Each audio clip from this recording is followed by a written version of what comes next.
Hüseyin Карасаевичтан да сұрадым, bu işten de сұрадым. Ағай, мына сіздер Совет бийлиги орногон күндөн баштап бүгүнкү күнгө чейинки болгон окуялардын баарын тарыхты өз көзүңөр менен көрдүңөр. Тарыхты колуңар менен жасадыңар. Кандай болуп калыптандык, кантип өндүк, кантип өнүктүк деген маселеге келгенде бир аралашып жүрдүңөр. Шуну өзүңөр жазбайсыңарбы дедим да мен. Өкөн этем ушу сөздү айттым. Жазып кетпейсиздерби, кандай болгонун. Анткени биз угабыз ага кезекте Манас боюнча биринчи конференция 35-жылы өткөн биринчи конференция жөнүндө маалыматыбыз жок эле.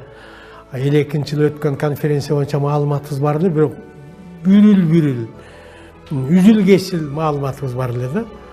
Анан ушулар жөнүндө Алыкен менен Түкөмдүн кармашы жөнүндө Касымалы Жантөшүп дагы бул өзү кыйын киши болгон да. Ал киши дагы өтө сөзмөр чуккандай сөз тапкан. Ал кишинин жанында бири дунча калчу эмес экен. Анан ушуларды айтып, ушулар жөнүндө жазып кетпейсиздерби десем, жазбай коюшту да. Мына Hüseyin Карасаев мынтип айтты. Балам, аны биз жазбайбыз, силер жазасыңар деди да. Анан мен айттым, биз жазсак укканды жазабыз. Сиз жазсаңыз көргөнүңүздү жазасыз, аралашып жүргөнүңүздү жазасыз.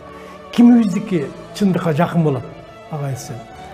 Туура биз жазсак биздики жакын болот, бирок аны силер жазасыңар деп. Зияшбектен чыкылышын айттым. Зияшбектен, мына биздин интеллигенциянын, илимий интеллигенция, саясий интеллигенция, маданий интеллигенция, жазуучулар, чыгармачыл интеллигенция.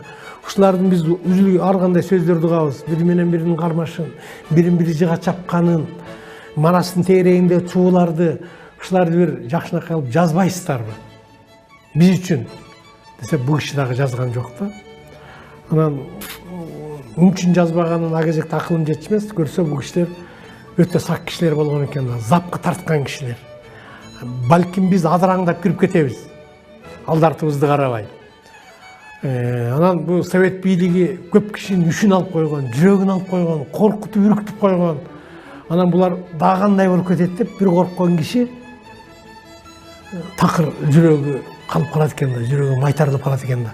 Бул кишилер эч качан саясат жөнүндө, баягы тарых жөнүндө өткөн кеп кылган жок да. Мен бул кишилерди көп эле жолу тарттым сөзгө, угайын деп. Анан бирок бул кишилерден ушундай сөздөрдү уккан жок.